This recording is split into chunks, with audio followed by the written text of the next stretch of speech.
My daughter removed me from her life and chose her father-in-law to walk her down the aisle. But it was a mistake.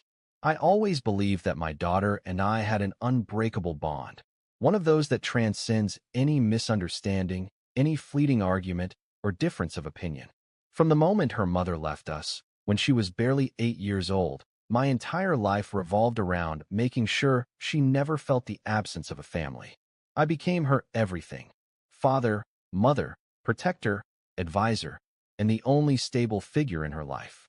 I made sure, not because I wanted to control her, but because I genuinely loved being her father.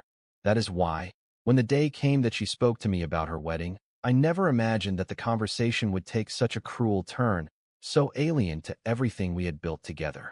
I remember she mentioned it with the same casualness with which someone would comment on the weather, as if what she was saying had no emotional weight, as if it were not going to break me into 1,000 pieces. She told me that she had made a decision and that she hoped I would understand. In her voice, there was not a hint of doubt or hesitation, as if she truly believed that what she was about to tell me was trivial. "Dad, I have decided that Isin's father will be the one to walk me down the aisle," she said with devastating calmness, as if her words were not crumbling the foundations of everything we had built. I did not respond immediately, because my brain needed more time than usual to process it. For a brief moment, I thought I had misunderstood, that somehow my mind was playing with my own fears and distorting what she had actually said. But no, there she was, with the same serene expression, as if her decision made sense, as if she really believed that this was best. I tried to clear my throat. I tried to formulate a question, anything that would help me understand how it was possible that the girl I had raised with so much love and effort could even conceive of such a thing. When I finally could speak, my voice came out more serious than I expected, laden with a weight I did not even try to hide. "Excuse me," I asked, not as an immediate reproach, but as a last attempt to give her the opportunity to correct herself, to realize the magnitude of what she was saying.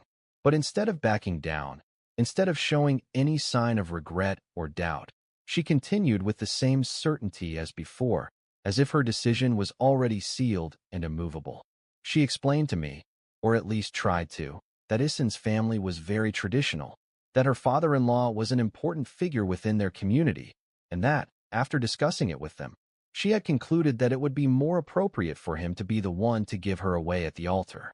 "Besides, he offered," she said, as if that simple fact justified everything, as if the fact that a man with whom she barely had a relationship had proposed this was enough to displace me. "Isin and his family think it would be an honor," she continued, as if with those words she could make me understand that this was not personal, that it was simply a decision based on convenience and social expectations.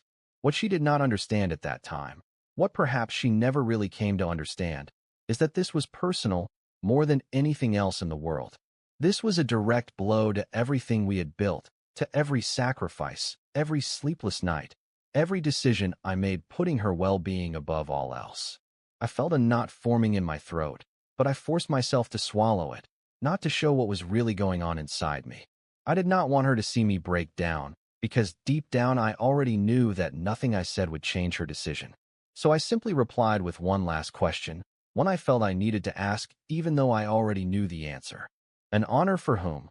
I asked, and her expression changed for the first time, as if for a brief second she realized the pain she was causing me. But the hesitation was short-lived. "Dad, do not take it personally," she said in a tone of voice that almost sounded condescending, as if she really believed she could reduce all this to a simple formality of no importance. "It is just a symbolic gesture," she added, as if with that she could minimize the weight of her decision. I did not say anything else, because at that moment I understood that it was not worth arguing.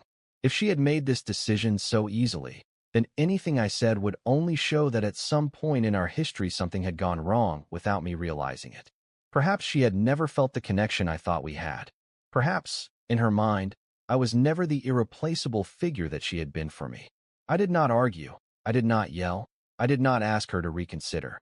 I simply accepted her decision in silence, although inside I felt something tearing within me. I did not want to ruin her happiness, because after all this was not about me, or at least that is what I told myself over and over again to try to convince myself that I was doing the right thing.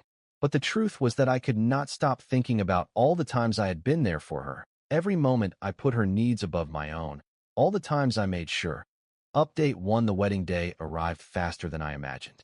Although for me, it was nothing more than a reminder of the decision my daughter had made. In the days leading up to it, I remained silent, not responding to her messages or the calls from my ex-wife, who had suddenly decided to get involved in our daughter's life now that it was an important event. I had no interest in participating in anything related to that celebration, not out of spite or a desire to punish her, but because I simply saw no reason to be present at a time when my role had been completely eliminated. It was not my place to be part of something where I clearly did not belong. I had spent entire nights turning the situation over in my mind, trying to convince myself that I should not take it personally, that this did not define our relationship. But every attempt to rationalize it only sank me further into the certainty that things were no longer what they once were. I found myself in a position where the only possible response was distancing myself. I could not pretend that everything was okay when deep down I felt that my daughter had chosen to relegate me to the sidelines of her life at one of the most important moments. The day of the wedding, I kept myself busy with anything that would prevent my mind from wandering to what was happening. I did not turn on the television or check my phone.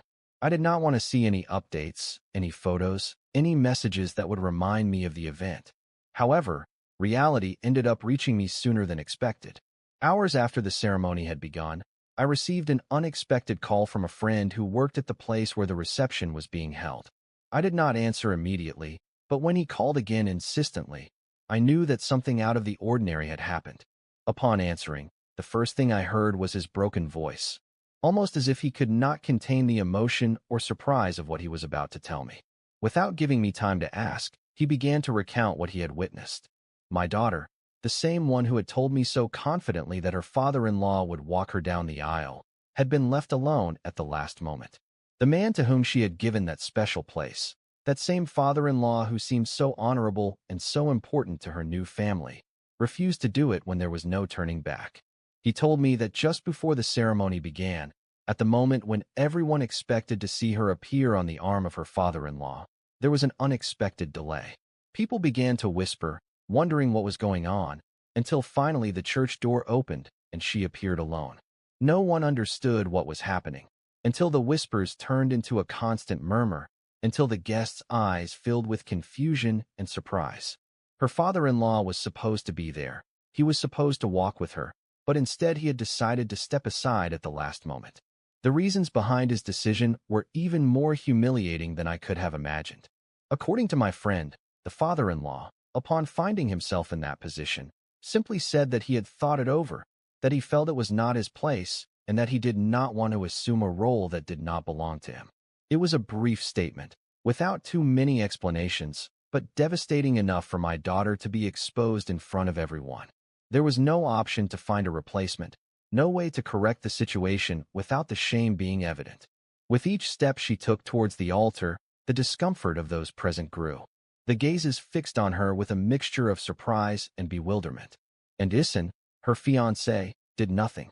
He did not get up from his place. He did not walk towards her to take her hand and accompany her. He made not the slightest effort to alleviate the tension of that moment. He remained still, watching with an expression that reflected nothing but discomfort, as if everything that was happening was an annoyance to him rather than a humiliation for the woman who was about to become his wife. My daughter, who had planned that day with such care, who had made decisions with the intention of making everything perfect, ended up experiencing a moment that would mark her forever. My friend described how, upon reaching the altar, her face reflected a combination of shame, anger, and pain. It was not the image of a radiant bride, but of someone who had just received a blow from which she would hardly recover. And yet, she continued with the ceremony, as if forcing herself to move on could erase what had just happened. When I hung up the call, I did not know exactly what to feel. It was not joy, it was not satisfaction, but neither was it sadness. It was a strange feeling of justice, that the universe had taken it upon itself to show her, in the crudest possible way, the mistake she had made. It had not been me who had punished her. It had not been my resentment or my anger that had led her to that moment. It was her own decision, her own choice that left her in that position. And the most ironic thing of all was that now, after everything that had happened, there was no turning back. I could not change what had happened. I could not pretend that that moment never occurred. I could not make her wedding be as she had imagined it. The damage was done. Update: 2 days passed after the wedding, and although I tried to continue with my routine as if nothing had happened, the shadow of what had happened remained present in my mind. Not because I took pleasure in imagining the humiliation my daughter had experienced, but because, one way or another, I knew that sooner or later she would try to contact me.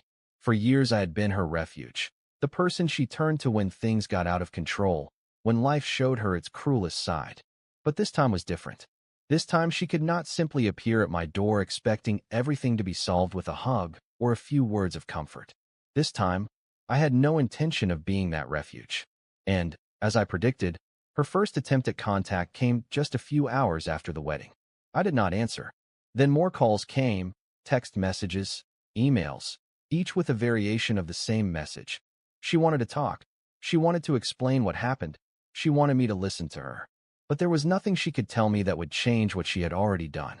For years I had shown her that I would always be there for her, that my love was unconditional, that my presence in her life was unwavering. And yet, when she had the opportunity to show me the same, she left me out.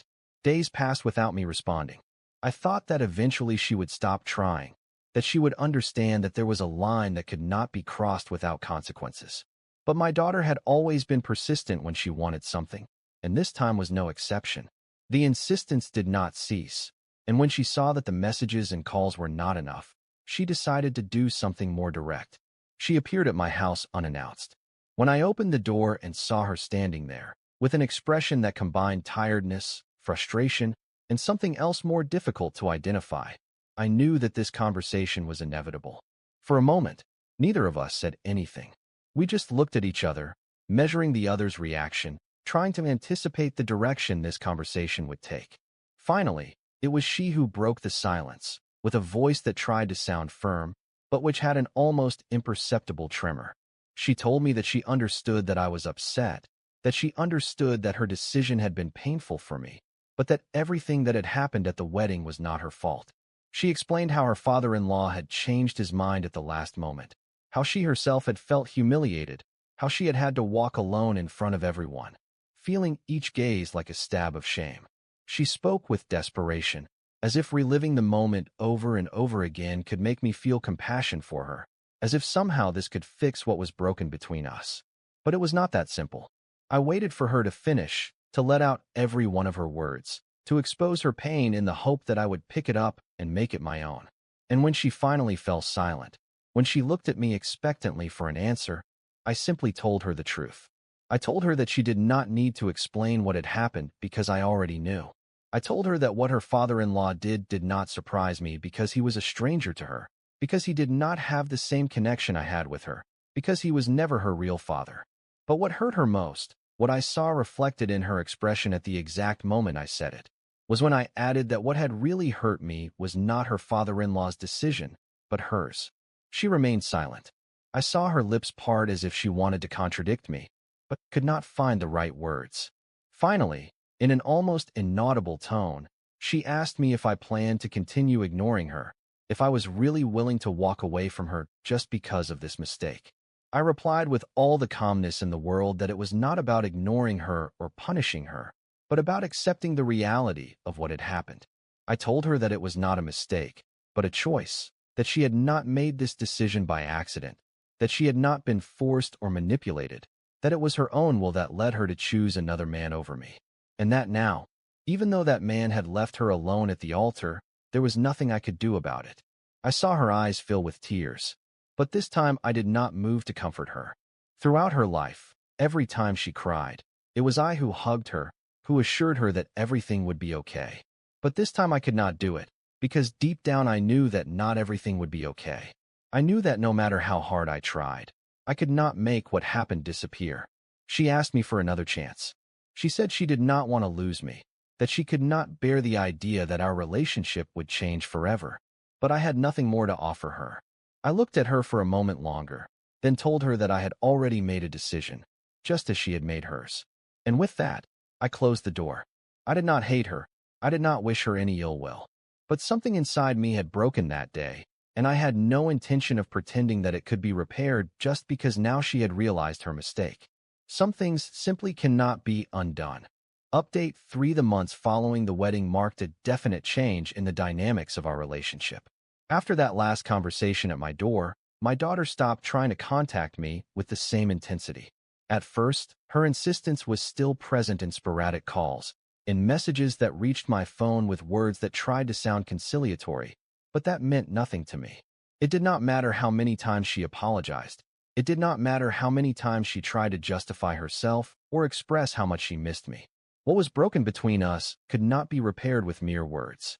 And although perhaps she believed that time would eventually make me give in, the truth was that with each passing day without seeing her, I became more accustomed to her absence. What I did not know at that time was that my daughter's life, far from finding stability, was slowly crumbling. I learned this indirectly, through comments from distant relatives, from acquaintances who still had some kind of contact with her or her surroundings. Her marriage, which she imagined as the beginning of a new stage full of happiness and stability, soon began to show the first cracks. Isan, the man with whom she had decided to share her life, began to behave in a way that she did not expect. At first, it was subtle, almost imperceptible to someone who was not paying attention to the details. Small distances in the way he treated her, increasingly short answers, fewer displays of affection, less willingness to share moments together. Then the indifference became more evident. Isan no longer included her in his decisions. He no longer cared how she felt. He no longer made the minimum effort that any couple would make to keep a marriage alive. And the worst was not only his change in attitude, but also that his family also began to show her the same detachment. Those people whom she once believed would be her new family, those whom she tried to please to the point of relegating me to the background, now treated her like a decorative figure. She was no longer the bride they had to impress or the future wife they had to welcome with open arms. Now she was just Isan's wife, someone who was there, but had no real value within the family. I learned that family dinners, where she was once welcomed with smiles and kindness, became encounters where she was barely spoken to. Her mother-in-law, who at first seemed to love her like a daughter, began to treat her coldly. And her father-in-law, the man she had considered important enough to give him the place that belonged to me, simply ignored her. She no longer had the attention she once enjoyed from them. She was no longer the central figure of the gatherings. She had become someone who existed in their environment, but was not part of it. She tried to recover her relationship with Isan, tried to talk to him, make him see that something was changing between them, but he showed not the slightest interest in discussing it. When she asked him if there was something wrong, if there was anything she could do to fix things, his answer was always the same. A simple shrug followed by empty words that offered no solution. He left her feeling invisible, feeling as if her presence or absence were exactly the same. It was at that point, when her life began to crumble before her eyes, that she came to me again, more desperately than ever. They were no longer simple sporadic attempts at contact. Now they were pleas, prayers that arrived in longer messages, more charged with emotion, more desperate. She told me about the pain she was feeling, how she felt that the whole world was falling apart, how everything she had imagined for her future was being destroyed little by little. She told me that she missed me, that she needed my support, that she needed to talk to me, that she needed me to help her find some way to cope with everything she was going through. But what she did not understand was that, although I still loved her in some way, I was no longer the person who could help her. Not because I did not care about her pain, but because I knew that part of that pain was a direct consequence of her own decisions. She had chosen those people. She had chosen to trust them. She had decided that their approval was more important than loyalty to the one who had raised her. And now, when those same people had shown her that they never really offered her anything solid, she wanted to return to the only person who had never abandoned her. But it was too late. Every message I received from her reminded me of the last time we spoke at my door, when she asked me for another chance and I denied it. I did not regret that decision, because I knew that if I accepted her back without more, I would be ignoring all the harm she had caused. I knew that if I pretended that nothing had happened, I would be telling her without words that she could always fail me without consequences, that she could always relegate me when it suited her and return when things did not go as expected. And I was not willing to be that kind of figure in her life. So I did not answer. I let my silences be the only answer she would receive. And with each unanswered message, with each ignored call, my daughter began to realize that things had really changed. She began to understand that the damage she had caused could not simply be erased with apologies and promises that it would not happen again. The last time she tried to contact me at this stage was with a message that had a different tone than the previous ones. It was no longer a desperate plea or a promise that things would be different. It was more of an acknowledgement of reality. She wrote to me that she understood that perhaps I would never forgive her, that perhaps we would never be the same again. She told me that she was sorry, but that she understood that it was no longer up to her to change what had happened. And although I did not answer, deep down I knew that for the first time since the wedding she had understood that time could not undo what was already done. But the worst blow for her was yet to come, because what she still did not know was that her marriage, the one in which she had placed all her hopes, was closer to the end than she imagined. And this time it would not be her who made the decision. Final update: years passed since that last message. Years in which I learned to live without my daughter's presence, in which I got used to a world where she was no longer a fundamental part of my daily life. At first, the absence weighed in a strange way, not so much because of the lack of direct contact, but because every space in my life still held traces of her. I still remembered how she used to call me for no reason, just to tell me some silly thing about her day. I still had in my memory the image of her coming home, as if she always had a safe place here. But over time, those memories ceased to be constant pangs and became something distant, a feeling that eventually stopped hurting. After her divorce, she tried to rebuild her life, but things never went back to the way they were before. She completely distanced herself from Isen's family, something that was not difficult because they had already discarded her even before the divorce was official. They did not try to maintain contact with her. They made no effort to show that they ever considered her part of their circle. They simply let her go as if she had never mattered, as if her existence in their lives had been a mere temporary formality. And when she finally understood the indifference with which they had treated her from the beginning, the feeling of emptiness became even greater. I learned, through relatives who still had contact with her, that she tried to settle elsewhere, to start over in a place where no one knew her, where she did not have to face the stares of those who knew what happened at her wedding and how everything ended afterwards. She moved into a small apartment, started working at something that did not enthuse her, but at least gave her stability. But she never was the same again. Her divorce not only took away her marriage, it took away the certainty that she had someone by her side, the security that she had made the right decision by walking away from me at the most important moment of her life. During those years, she looked for me on a few occasions, although less frequently than before. Her attempts at contact became less insistent, more spaced out in time, almost as if she knew there was not much she could tell me anymore. Each time she sent me a message, I noticed that her tone was different.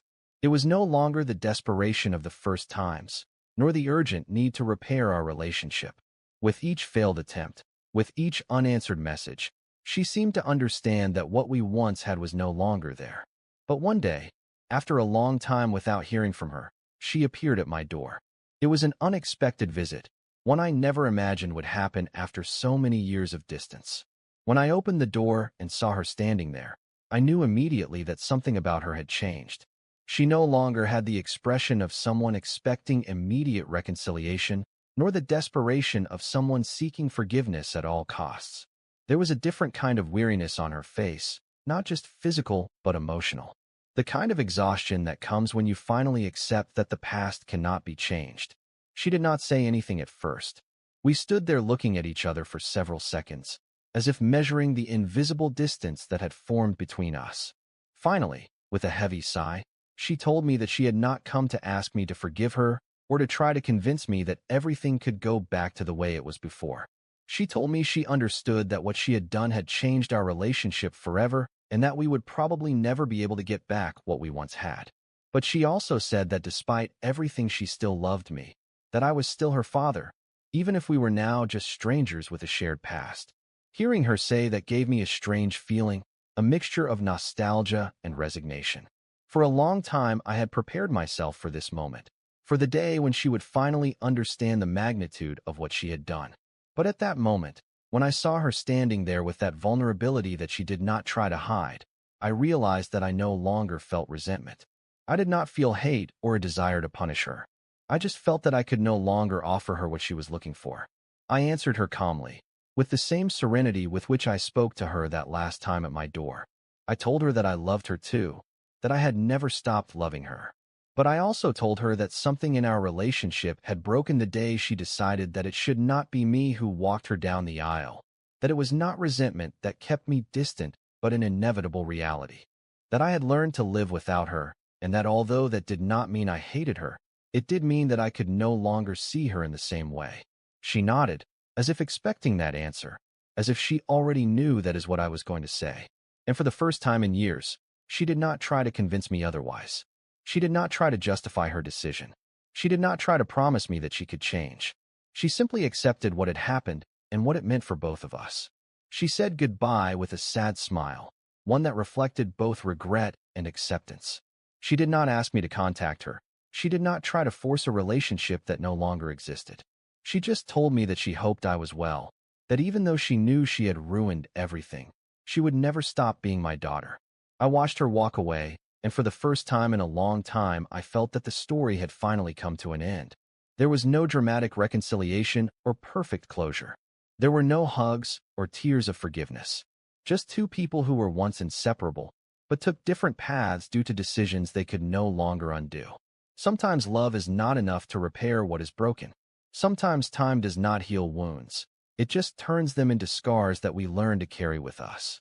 And sometimes, all we can do is accept that, even though we still love someone, there are things that simply cannot be undone.